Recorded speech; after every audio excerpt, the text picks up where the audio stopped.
you get eliminated from this blue lock, you are unable to be a part of any other team playing for Japan, period. And, holy crap, how much fucking... I said it again, it's the third one! Sorry, guys, I used up all 3 F-bombs! Future John, you're gonna have to stand up with the book. It's fine.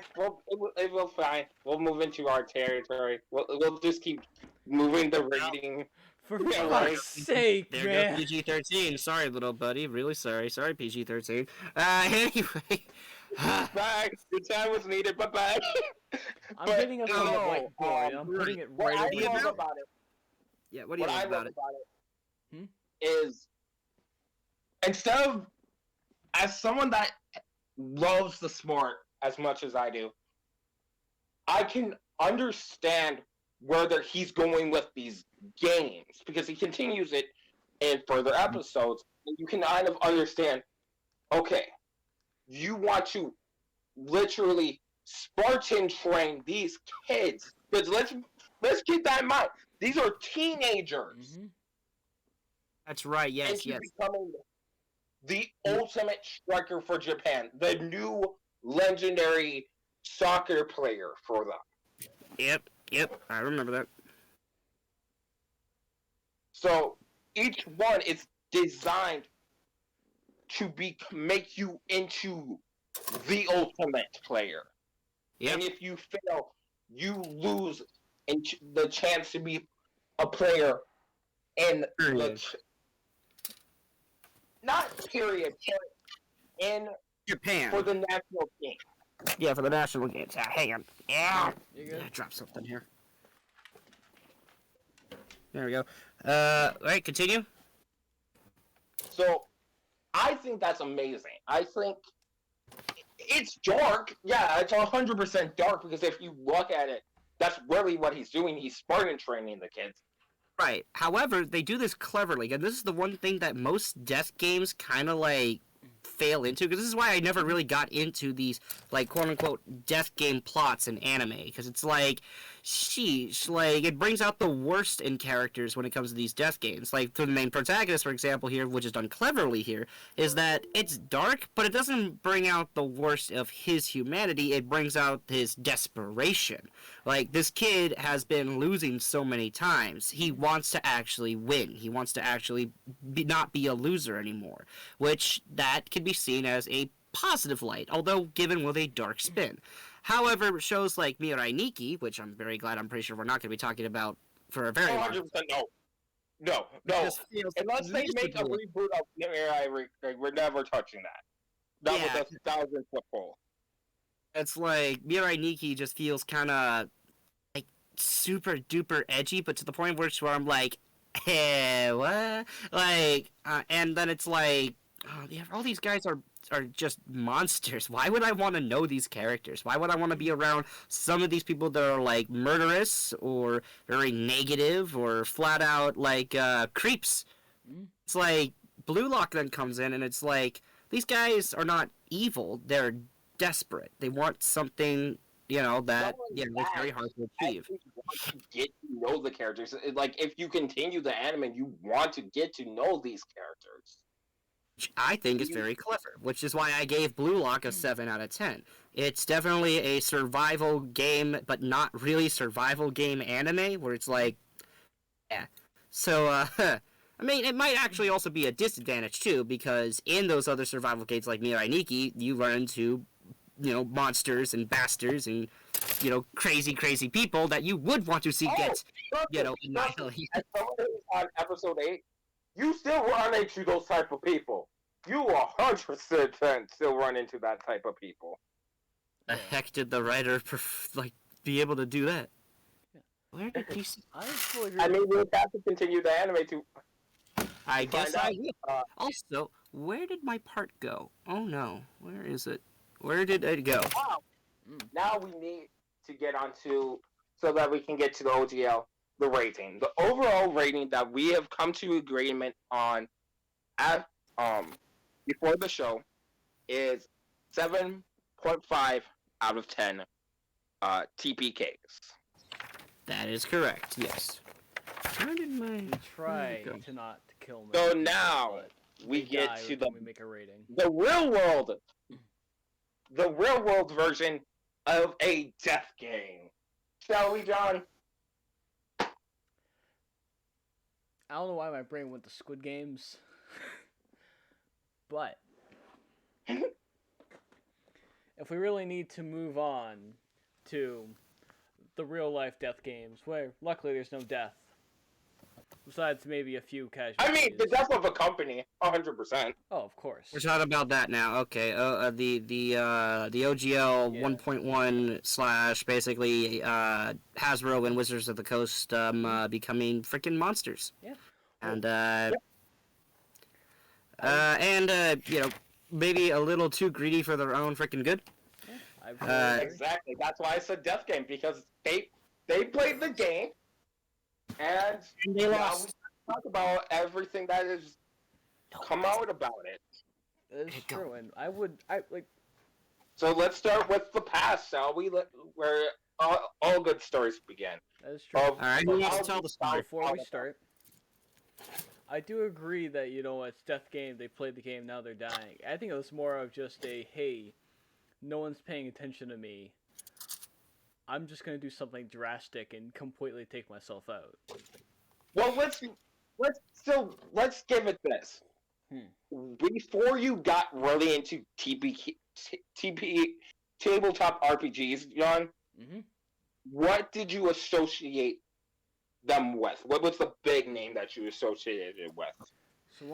So first looking at any tabletop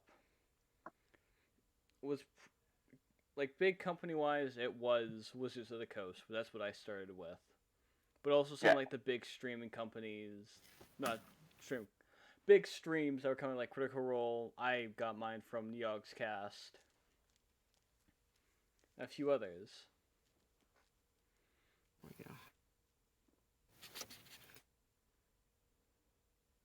Right.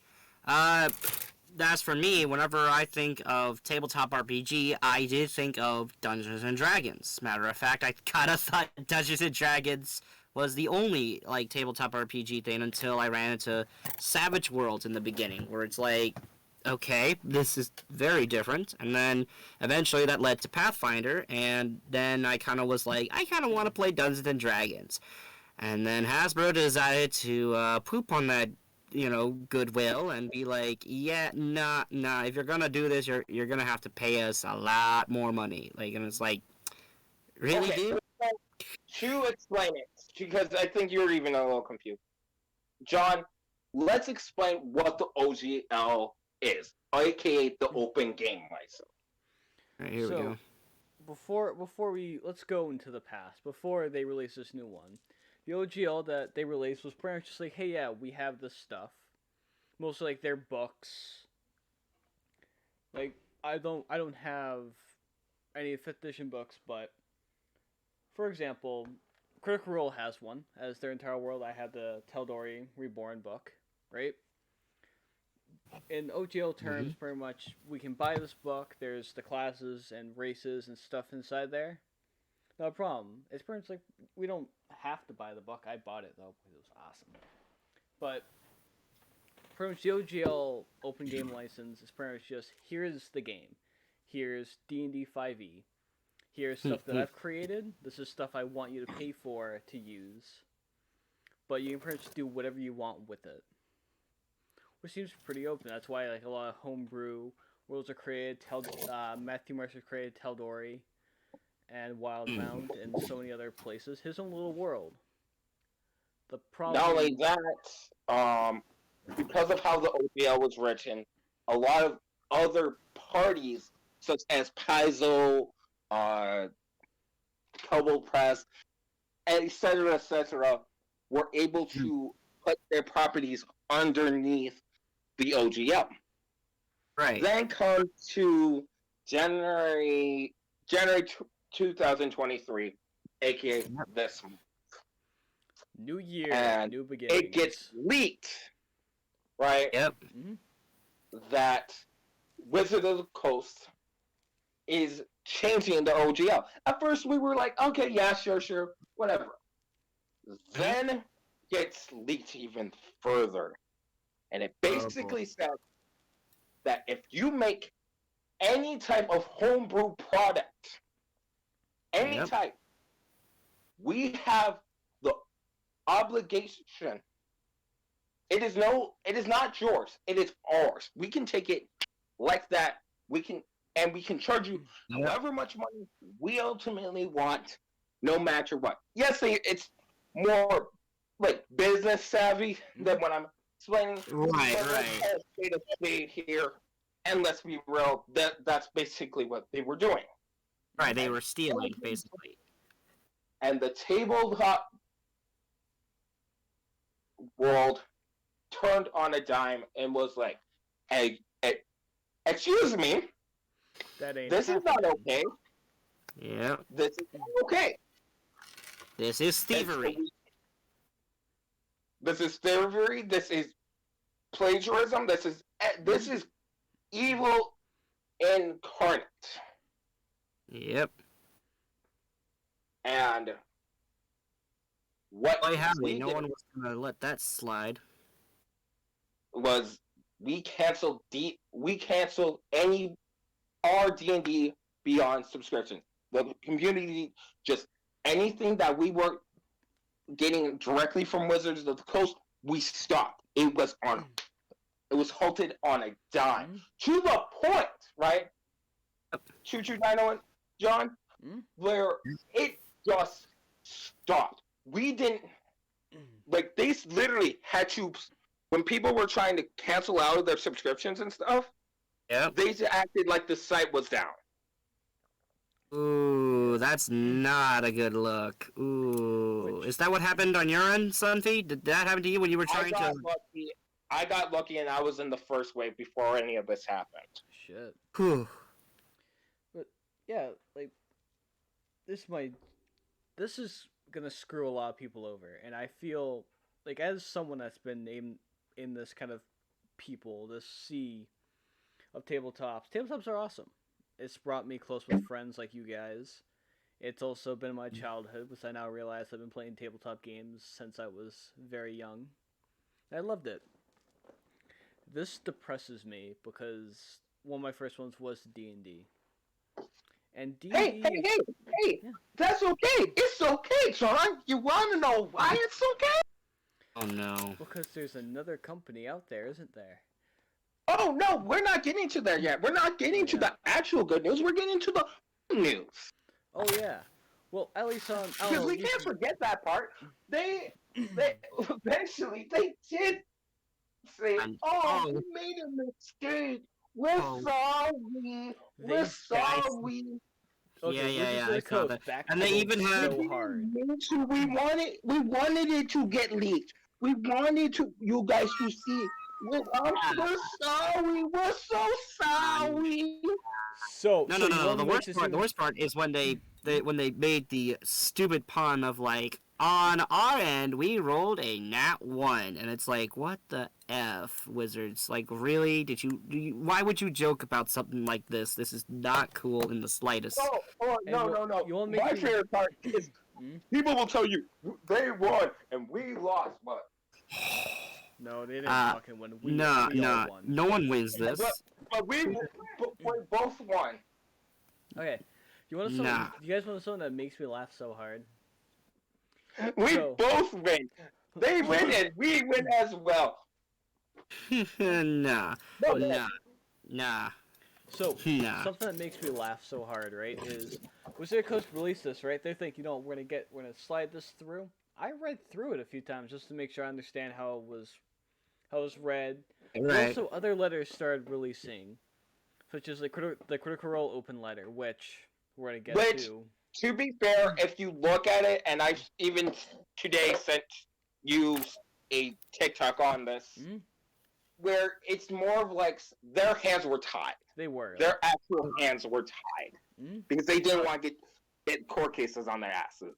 But the way that they worded it, they had to say, "Hey, go look. Hey, we can't say anything, but go to a different tabletop, please. I don't like this.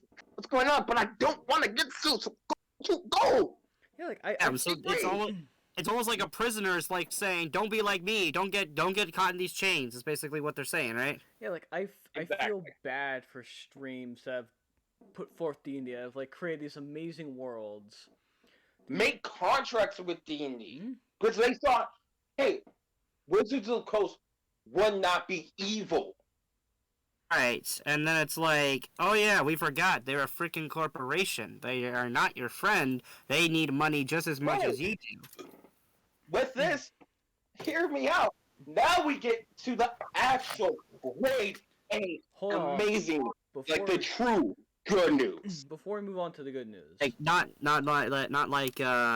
jokingly. Like there's actually some light at the end of this There's tunnel good for once. news. Yay! But Exactly. before we move to the good news, before we move on to Paizo, that amazing company. The best company, better than Wizards of the Coast. Come fight us. Come fight us. We will make another account. Fight us, Wizards of the Coast. We will not be silent. We're like a virus. You can get rid of us here, but we'll just come out somewhere else, even worse. Nice. But so, bad news wise, shows like Critical Role, High Rollers, Yogscast. I don't know if they keep streaming right now, but pretty much anyone that's having stuff out dealing with D&D, it's gonna affect them all a hell of a lot. And I feel bad for the cast of Critical Role because I don't think they wanted this to happen. I don't think they knew, honestly, because of how the letter was Yeah, no, like and how I was. I also read it, like how like even like looking how they reacted, even today. Excuse me. Like, well, they now know, but it was also like Now they know, whether they want to or not. Now they know. yeah, They can't be like under a rock for this. It's not gonna blow over. like they're gonna be screwed. Like I know, Marisha and Travis are like I know they can both go and find other work, but the entire cast put their life and their soul into this, and it's gonna fall apart because Wizards of the Coast is not pulling out of this. They could backstep. They could give everything for free. They're re-editing it. Mm-hmm. I don't believe it. I don't believe them. That's true, but even Because if here's they the re-edit it, problem right? too: is that the damage also has been done. Their reputation is now like in shambles. Oh, The exactly. only way to actually do this is to try to recover, which I don't know if they can. If they can, maybe they actually might learn that they can never do this dog shit again. They won't be able to. We'll get to that. We'll get to that. They're like for them to recover, it's very rare. Like they have screwed themselves over so hard that for them to recover to get back to what they are. What we, as your gracious host, want you to do as our amazing audience tonight is don't forget. Do not forget the OGL of what happened this month, what happened this year. Do not forget so that companies like Wizard of the Coast cannot and will not ever do this something so asinine again. That's another one of I your hope. hosts. Enjoy tabletops. This might be. This is going to draw a lot of people off of D&D, which sucks because D&D has been awesome for many years. But this is going to be a day in infamy. Yep. Which sucks. Wizard of the Coast is Right. never going to fully recover from this. But, on the bright side... Now can we get to the good news, John? Yes, we can. End of the Let's tunnel. talk about Paizo! So, the amazing company, the underdog of the story, the one that came through like it's been since 4th edition, Paizo with the new greatest tabletop of all times, and what I fully believe is going to become the new D&D of the tabletop community, Pathfinder 1st and 2nd edition. Yeah. Came out and said we made our own version of the OGL and gave it to a third party, so it will never ever be able to be changed. Well, that's pretty cool. Yeah. And it's basically written how the original OGL was. And they even said, hey, other companies, come on, come over here. We got the cookies, we got the milk, we got the booze, we got everything. We got the everything. It's What you good here. need. Okay.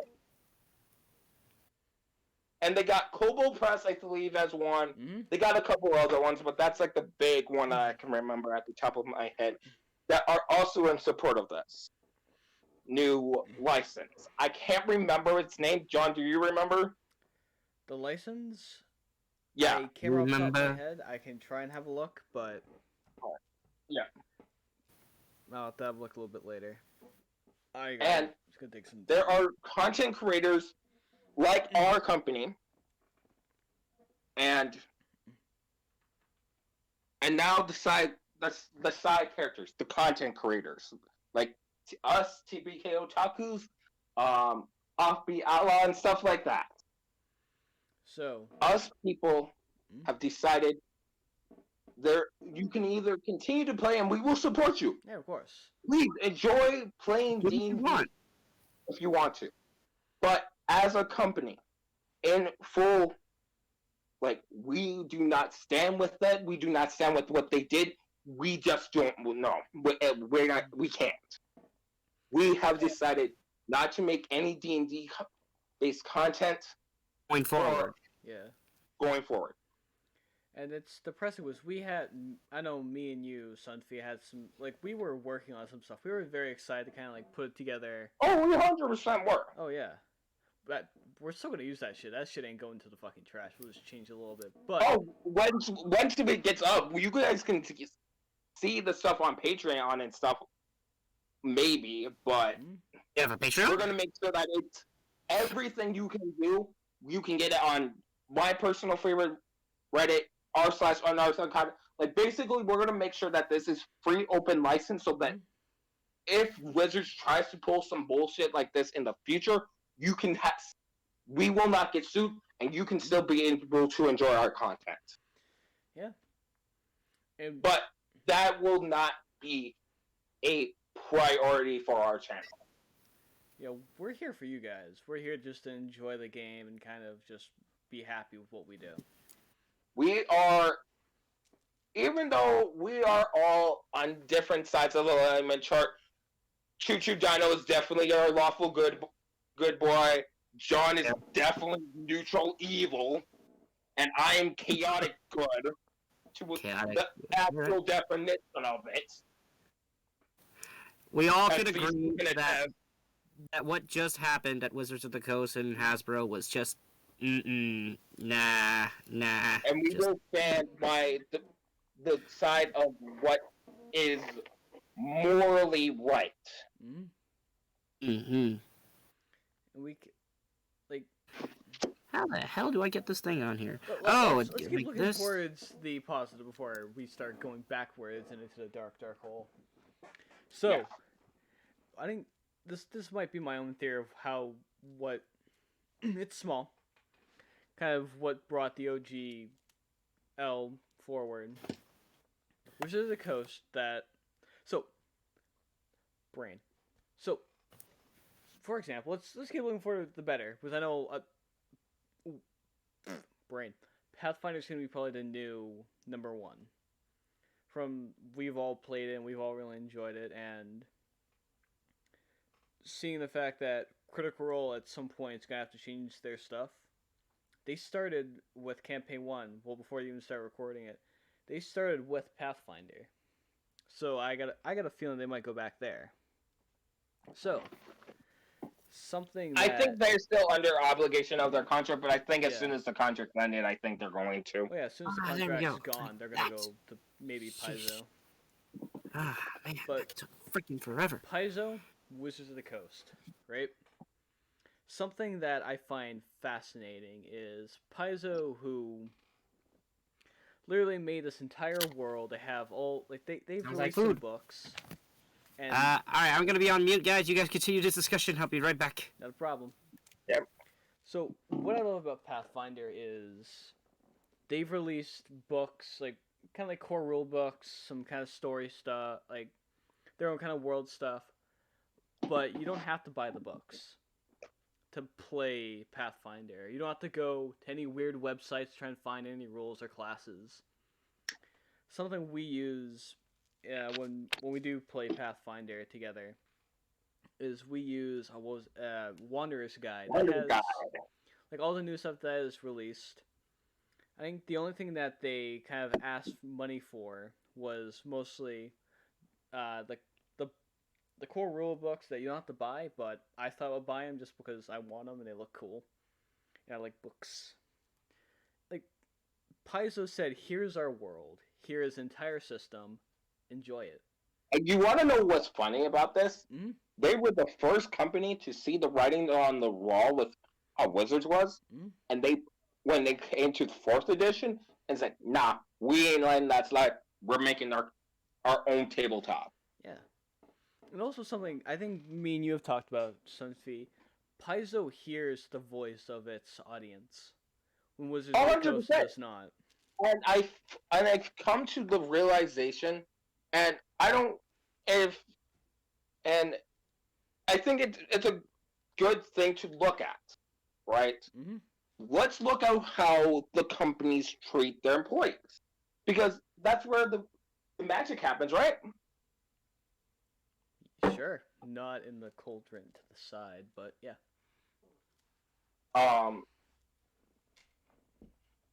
Wizards of the Coast Mm-hmm.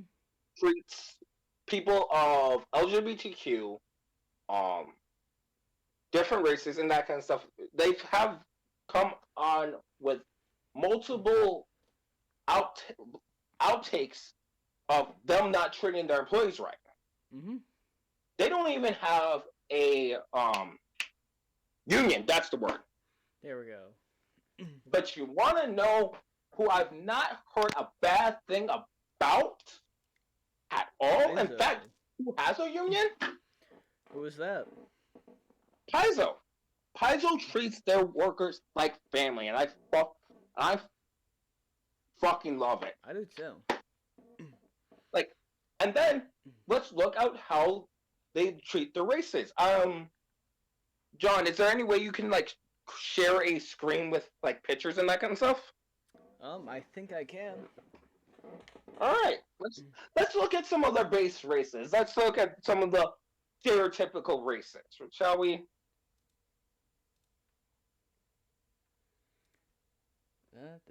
Give me 1 second to pull up a thing.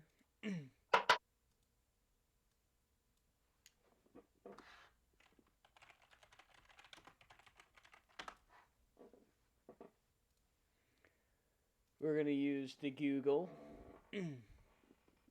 Yep.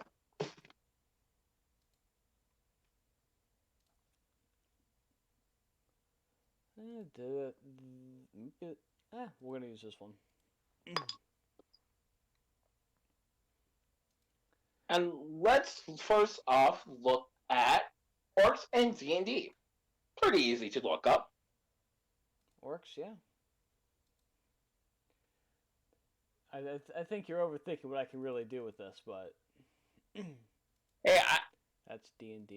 I don't know how good your setup is on this thing, so I apologize. Well, it's more of just if we had this prepared, I would have an entire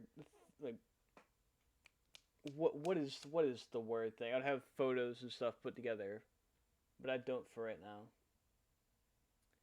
I cannot find. Maybe it's Okay. Pathfinder 2.8, but We can always do a part 2. We can always do a part 2. we're gonna release something. Actually, this might work. There we go. We will use those are classes or those are... Screw it. We're just gonna use this one. Give me 1 second. I'm Okay. sorry. I found a better photo. Boop, boop. So I'll be right back. you're good. Share screen.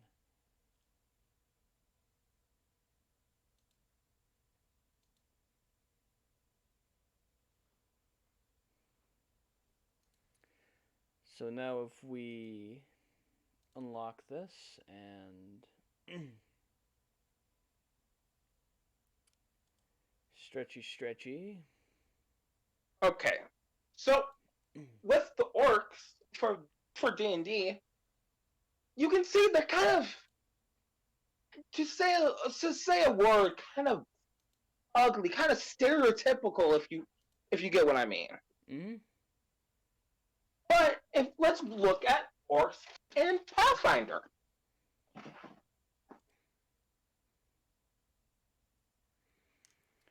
So I. It's the same creature, right, John? Yeah.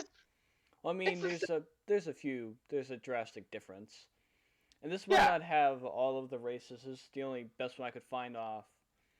This is a quick search, but yeah, we can see a very drastic difference. Exactly. I know, like, with what you were seeing is the classes, but you can see a very difference from like humans to gnomes.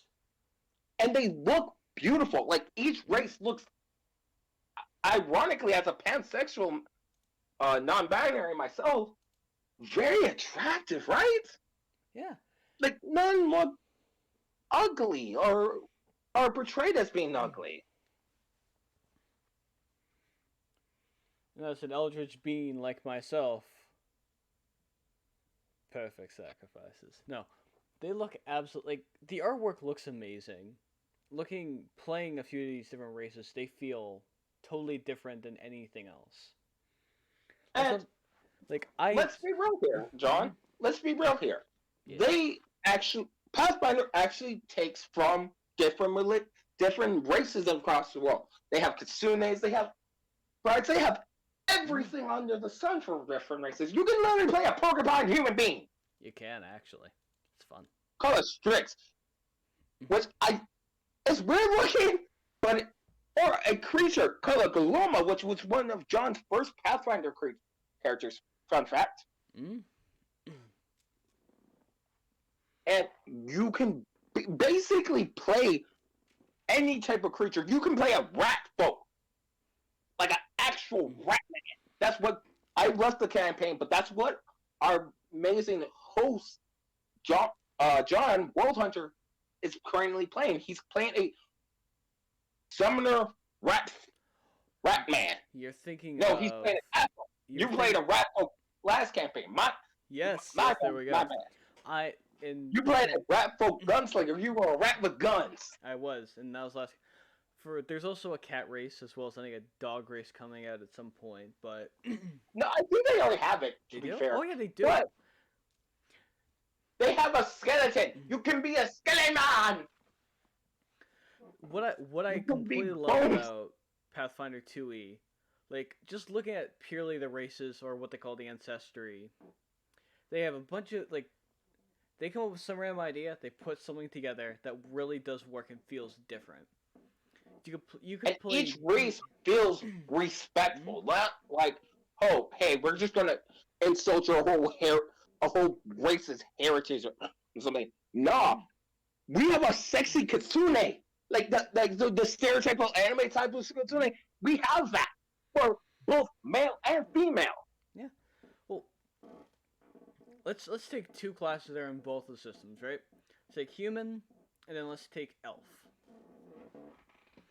Humans in both are kind of very stereotypical. They're vanilla, to say, but you play a high elf in D&D. You also take a human. You could have them both be rangers, have the same stats, right? Feel like they're completely the same, minus a few different things. Pathfinder human and elf.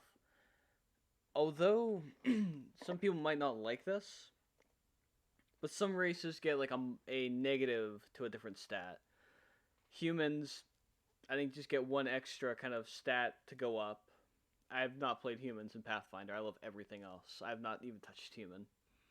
But we're not even to the coolest shit with their classes yet. Yeah. This is still let me my mind are on it, and this is still the races that you can play. Yes. They have a ton. You can play a skeleton. You can. Our lovely other co-host, when it comes back, Choo Choo Dino, currently is playing a automaton. He's playing a robot. The sky is literally the limit. That is with what true. you can play. You can play a cyborg with alongside a fairy, alongside a human and a tengu, and so many other different combinations that it really feels like a real world where you can be friends with anyone and everyone, and no one is treated as a villain. Yeah. Well, like You can one of the races that I want to see played or play myself is literally a spider race that's just like, hey, we are spiders. We know we're scary, so we're going to use magic to illusion ourselves as human beings, and our adventurous selves take the form of both the human and the spider. Mm-hmm.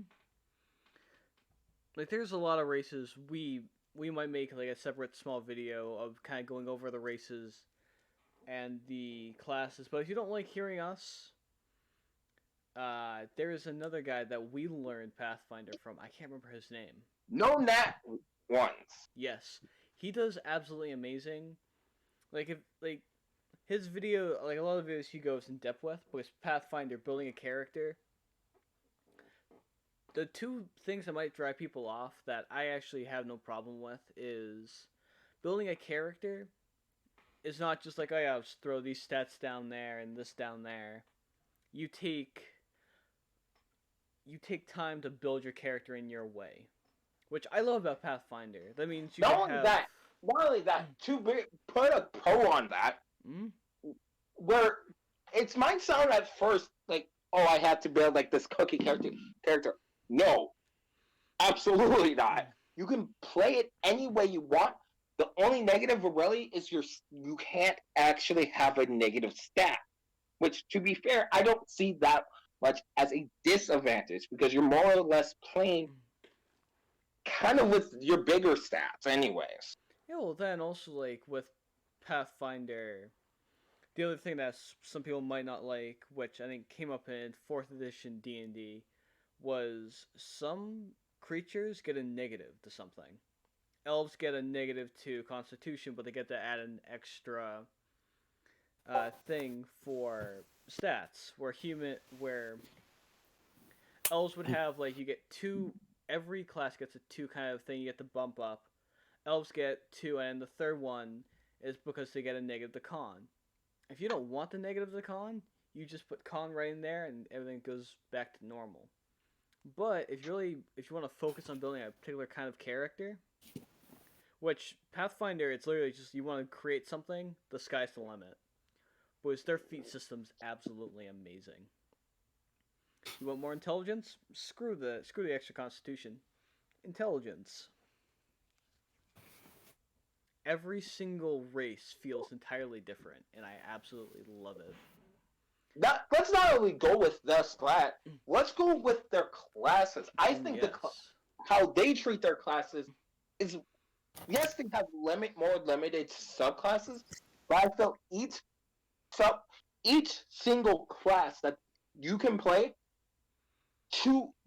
is balanced. Each one is good at what they do, and each one is amazing at what they do. Mm-hmm. All right. Can you name some examples? For example, and welcome back, Choo Choo Dino. I didn't mean to scare you there. Correct me if I'm wrong. You are playing an automaton monk, if I'm correct, named Chad? Combat Hardened Automaton Drone. That is correct. Yes, his name is Chad. And he is an amazing monkey buddy. Yes, he is a monkey monk. Yes, that's what was. Originally, though, the character was designed to just be a joke because I kind of just thought the idea of a robot monkey, which is also a monk class, kind of was a little punny. You know, a monk monkey, and Exactly. and it just really worked. What I didn't know at the time was how really good it would be, especially when I when I was given this video link by our friend Sunvi here, who showed me on how automaton species worked. The person in the YouTube video mentioned that laser eyes, which is a common ability that automatons get, which basically is like laser visions, like Superman, but not as broken, obviously, because the damage die is not that high, but it still can be chained with the Fury of Blows, which is an ability that the monk class has, which allows you to do 2 strikes in 1 movement, which which is really, really fun. Which means I could do laser eyes twice, and that's still D4 with flame damage, and flame damage can be very, very helpful when dealing with. Okay, you're going on tangent mode. Turn it down. But it's so good. Building a character in Pathfinder makes you want to go on a tangent. How awesome your character's built. Because exactly. Just imagine. Okay, everyone here. And all right? Ron can agree with me. Hold on. Monks and D&D are one of the classes that do not get love whatsoever. Oh, I've heard they don't. What makes monk bad in D&D? You're the expert here. I got to hear it from you. So they get no real feats for themselves that can help them boost it. They get no magic items, so they can't boost the damage. And you really want to use your unarmed attacks. So it really feels like D&D Wizards of the Coast is punishing you for playing their own class that they made. And also, like, it sucks because I've never played a monk before, but looking at all the non-homebrew subclasses, there's only 2 I really do like. The others are kind of eh. Like, I can see the idea behind it. Alright. Like, I feel bad because the drunken monk seems so cool to build kind of this drunken monk character that just kicks ass, but monk. I forgot sucks. That could be a thing. Like monk seems so cool. Like, look at the stat names, kind of how they work. It seems awesome, but it soon becomes so underpowered, and I feel bad because the monk could be so much better. It's so cool. Like, it's literally, I think, how they tried to build it. Hold on. Now let's look at. Okay. One more thing. So this is just my own thing I put together. I think monk was built to be the complete opposite of barbarian, where barbarian was a lot more strength and pure damage. Monk was supposed to be more light-footed, more dex kind of thing. So pretty much speaking of which, if you want to play you're kind of forced. Correct me if I'm wrong, John, but you're kind of forced into playing a dex-based monk in D&D, right? Oh, absolutely, and it sucks. But correct me if I'm wrong, Choo Choo Dino. Correct me if I'm wrong. Isn't Chad like a strength-based monk? Yes, he is a strength-based monk, and that's why he's able to hit so freaking hard with like his strengthened fist is what he also has.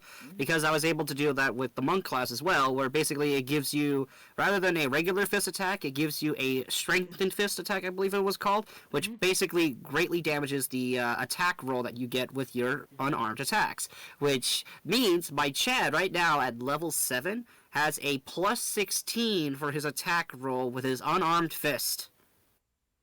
Exactly. And you can choose to be either strength or dex. They actually allow you you are encouraged to play a monk that if you want to go fist, you can go fist. You can, if you just want to be a brawler type of monk, 100%. Pathfinder's like, okay, you want to be that? I got you covered. You want to be that nimble based, like dexy based monk? You can. You want to be a monk that uses weapons and like an anime style monk that has like nunchucks or like nunchucks or something like that, like the teenage. You can. Or if you want to go full on Goku. This is a North Star monk.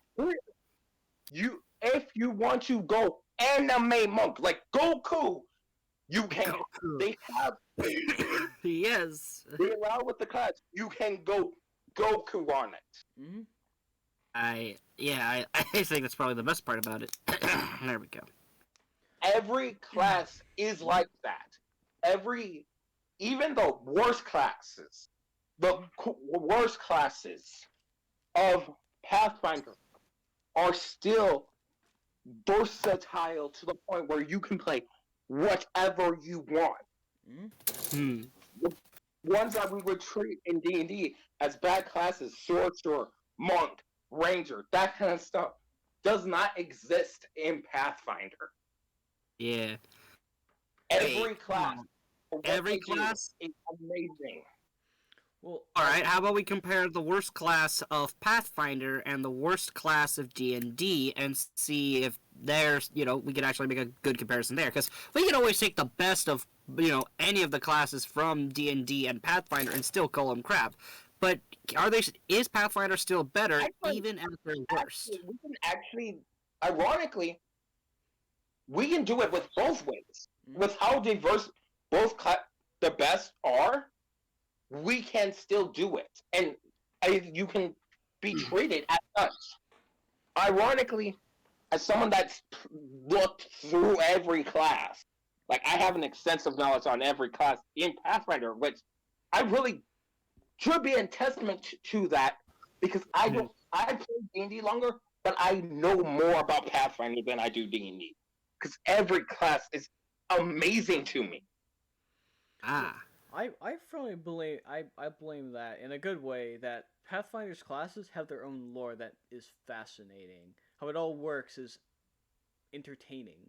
Like, it's hard, like reading through D&D classes. I even now I still love playing D&D. I love looking through new different classes, but reading through all the columns bore me half the time.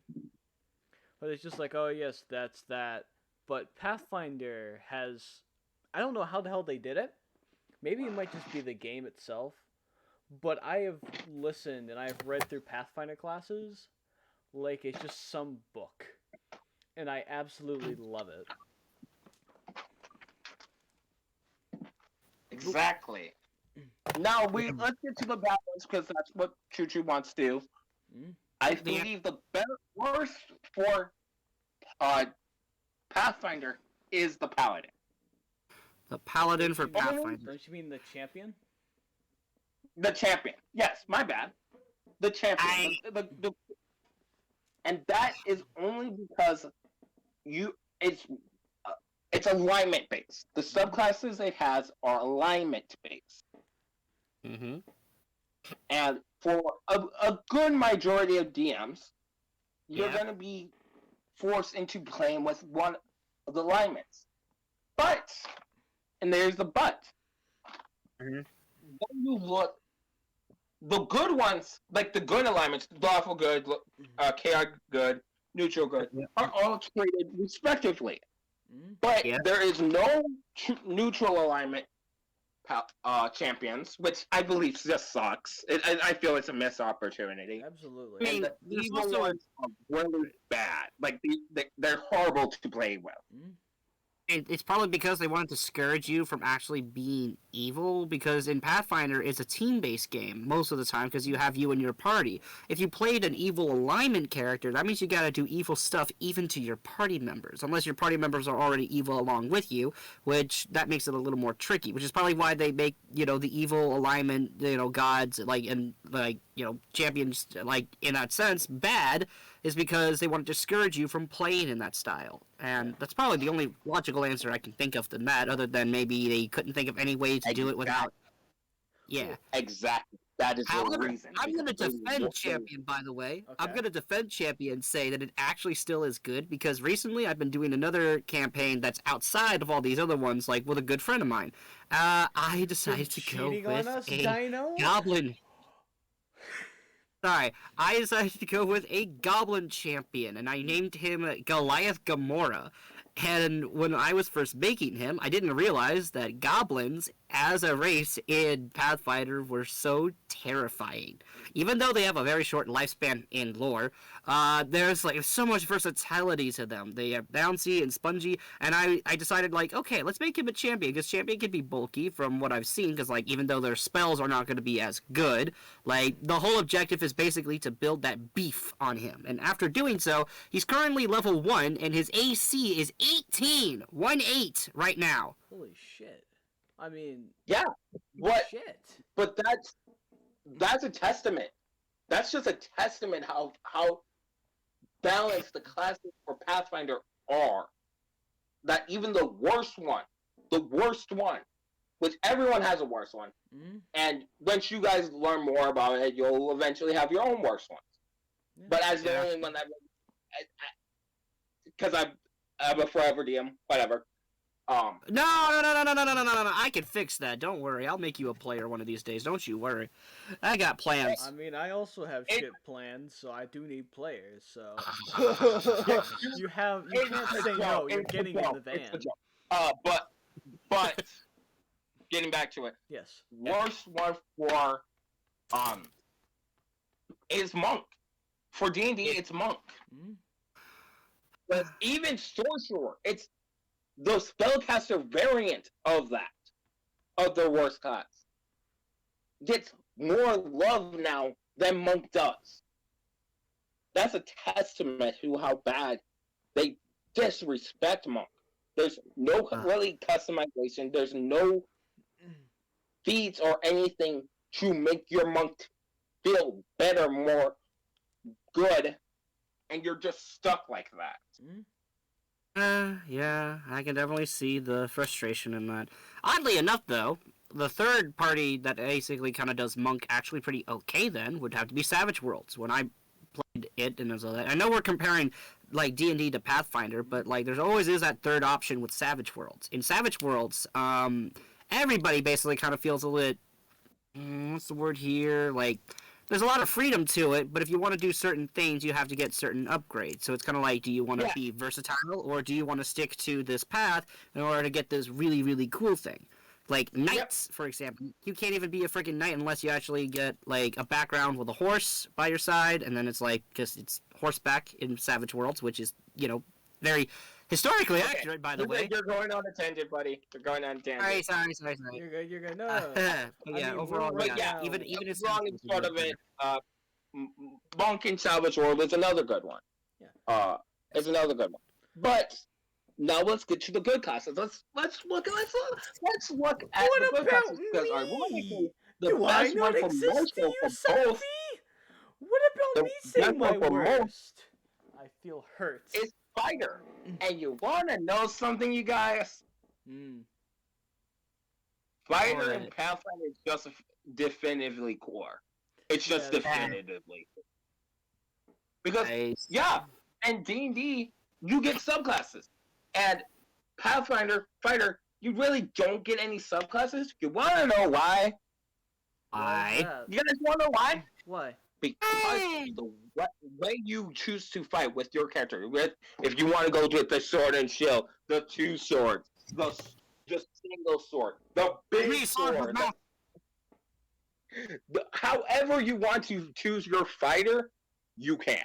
And they give amazing feats to allow you to play your fighter in that quote-unquote badass gangster way. Nice. And you want to know what... And here's the reason. John, we did not talk about the crit systems yet. Which I think this is a good place to place it.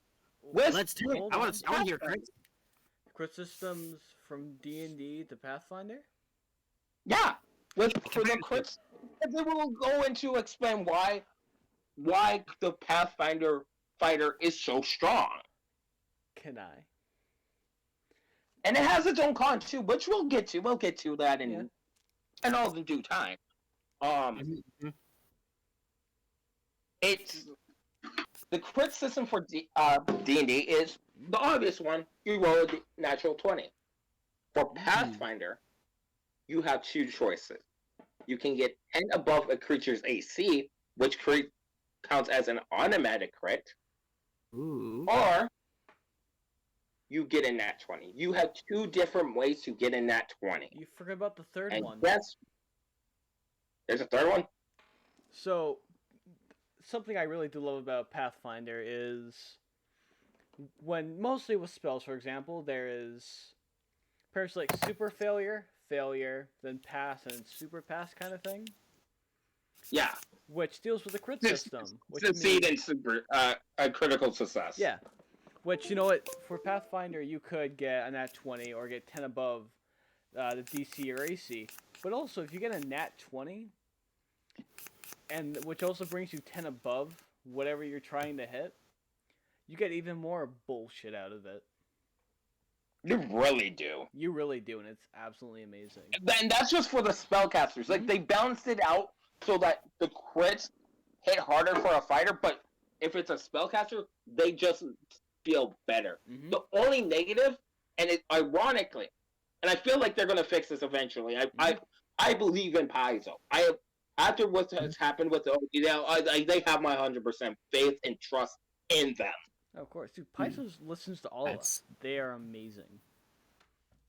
It's the crit system feels better on a martial character because of a magic item that they accidentally made. Mm-hmm. They thought it was a good idea at the time, and it was just bad. It was bad. This item was called what then? I don't remember what it's called, but basically you could switch a spell with a creature's AC, Fortitude, or Will save, which we'll get to on a future podcast. It's like a future podcast where I actually might get the chest finished because it's like I think I got like a little ways to go with this. You're good. Because we might make like smaller episodes talking about different things more in depth, but for now we just got this. Yep. And what fighter does is it gives you a +2 essentially to your crit. It gives you a +2 to your 10 scale crit. What? Which is so cool. But, yeah. They give you a +2 to your 10 scale crit. That sounds terrifying. So you can land crits more. And fighter in D&D, you get 3 to 6 attacks. Hey guys, as both players in D&D and both players in Pathfinder, if I was to play D&D, I would have to play a fighter if I wanted to attack. Well, 3 like the anima cell just boom boom. Muda. You know what I'm talking about. Yeah, you would have to play a fighter or a paladin. As players in Pathfinder, would I have to do the same thing? Would I have to pick fighter? No, you can pick anything. I mean, I can. Yeah. I can play a monk and just go to town on somebody. Yeah, you can. Yeah, oh yeah, that's what I did. That's what I did with me. Okay, John can vouch for me on this. Okay. For me and our John, for our one of our sessions with our awesome DM by the name of Maki, we had a special where we fought against an evil Santa Claus, and in that fight, I got Chad into a very, very angry state in character, and then John decided to actually upgrade that anger with a lightning trapping spell, which basically gave him a +10 with a D10 worth of lightning damage whenever he landed a punch. So Chad goes in, he's angry, he uses Fury of Blows, and he landed like 34 damage on the first attack, and he almost got Santa on the second attack with a really high amount of damage. So it's because of that Fury of Blows that I basically dealt a really high amount of damage with John's teamwork. So I went Muda on Santa Claus with lightning damage, and it was just, it was so much fun. Might be a bit... That sounds too good to be true. Is there any type of negative to balance that out? Well, there is a small negative, which is, depending on what kind of action you use, let's say you want to play a monk just like Chad, right? If you want to punch, that's one action. When in combat, you have 3 actions the players use. the sad thing is some I abilities guess take 3 actions. yeah. Whoa. I thought that. Okay, no jokes aside.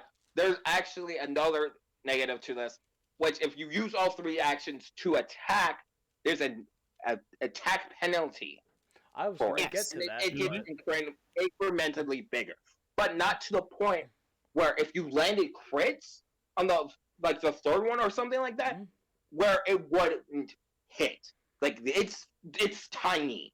yeah, and Right. So although that is a oh, yeah. small drawback, me is I like to see kind of like through the characters I plays eyes and everything.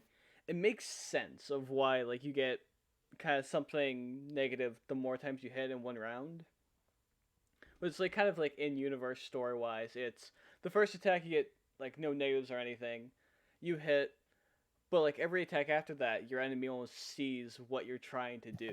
So they have, at least in their head, a better way to kind of avoid that problem. And for a lot of the attacks, it's nothing like you get disadvantage. You get like maybe like -2 or even like I can't remember all the stuff for it, but like with normal strength weapons, it's like -3 and then -6. Which in Pathfinder, if you play your character to full on just kick ass, those numbers mean nothing to you. But you'll be doing more than just +6 or +3 per attack. Exactly. Now let's go to the spellcasters, right? Mm-hmm. With spellcasters, that I would have to do like a big. I would have to use all 3 because I just said spellcasters were treated a little bit bad. I guess I would have to just use one spell around, right? Like there's Well, no it'd way. be funny There's that no you mentioned differences that. on that, right? No. Well, you see, some spells use 2 actions, which sucks. But you also can cast another spell as well. But here's the thing. Let's say you play a summoner, which I have played. You still have the 3 actions and there's different spells. Let's say you want to cast a spell and you don't have another action to use. You don't want to move or anything, but you want that spell, that lightning bolt, that fireball, do extra shit, right? Arc lightning. You can use, I don't know if fireball has it, but I know some spells do have it. You can use all 3 of your actions to add an extra effect to that spell, which can either be double the damage or even like an extra hit die of damage. You can stun any enemy that's hit by it, or wherever it is, something extra happens. So it's worth. So it's from what I'm hearing, right, is that unlike in wizards, where if you're playing a spellcaster, you only get 1 action basically. If I was to play a spellcaster, I could just spam spells for the fuck of it if I wanted to, or I could just do a big Maya type spell and just blow my enemies out of existence. It's true. However, I do remember something from spellcasting as well, and I actually kind of talked this with my DM for the other sessions that I do. The way spells kind of work is that they have a recharge time, and there are also 2 different types. There's cantrips, which can automatically recharge after a little while, and I think there's what's the name of the other one, John, where it's a non-cantrip. Cantrips, and then there's spells. No, it's not a recharge time. It's not a recharge time. They cost spell slots. Spell slots. Like that's right. I remember now. Okay. But that's something that D&D has. But right. Basically, what I'm getting is, honestly, as we need to wrap up now, as we are slowly starting to wrap up now, if what we said with Pathfinder does not interest you, please, we beseech you on behalf of our audience, look out beyond D&D and find a tabletop that you love, especially now. I personally just because they are rewriting the OGL does not mean that they have forgotten, and does not mean that they won't come back to this. We need to find another. You guys need to find another tabletop. You can still play D&D. We're not saying don't play D&D, but please, Look for your case worst case scenario ever comes again, find something else that you love as much as D&D, and it's out there. There's plenty tabletops out there that you will love and you will enjoy. We love Pathfinder. In fact, I'm actually for our scheduling, and I'm looking for players for this, so hopefully I can find enough in time. On Monday, I'm doing a Pathfinder campaign that I'm calling Snidness and Count for our channel, which is basically the amazing race for Pathfinder. Please come and join us. Please come and watch, and at least the first episode. At least the first one to see where everything goes. Yeah. But ultimately, please we beseech you, find a different tabletop. And I personally have been looking at. I've been getting a list together of the other tabletops I've wanted to play because I just got this random idea one day that, you know what, there's a bunch of tabletops I want to try playing, but I've had really, like, it would suck to kind of go from, like, just one system to another, just, like, each week, and kind of, like, have no story, but I want to try a bunch of them. Vampire Masquerade, for example. So I don't fully have a time or a date for this just yet, but I am, at some point, just gonna go and pick once a month, just one random tabletop, run a session for it, see how we like it, and I'm gonna try and find some way to put the entire list up to you guys. So, if you guys want to try something new, or you guys need any recommendations, I'm your guy. Alright, so I'm gonna head out early then, unless this is the end of this night, right? Well, we're wrapping down. Yeah, we're wrapping down. You're good to go if you need to. Alright, so I gotta get going though, guys. I hope you guys have a good rest of the week, and see you in about 2 weeks, right? Yeah. Alright, see you guys later. Take care. And before we wrap up, I didn't get to say which classes I liked and which Actually, I didn't like. before we do this, and I wanted to kind of do this on stream too. I wanted get the co-host that I wanted to do this with on, because I have him ready today. Question. I know when we were first drafting TPK Otakus, we had an idea where we could create character sheets, right? Yes. We would help people run the system. I think now with the OGL and how it is, and we don't know what's going to happen. I don't trust Wizards anymore. They burnt my trust. I don't either. Like they're gonna have to. It's gonna take time for them to get trust back, and they're gonna have to give up a lot of stuff. What do you say on every other Sunday? So other than our podcast, right? So our non-podcast days, we do that idea. We show people how to play, to DM and make characters for other tabletop. All right.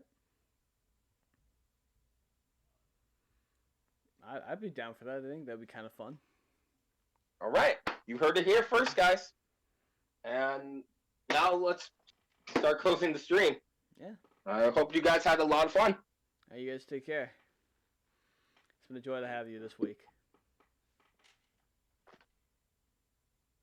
Bye-bye.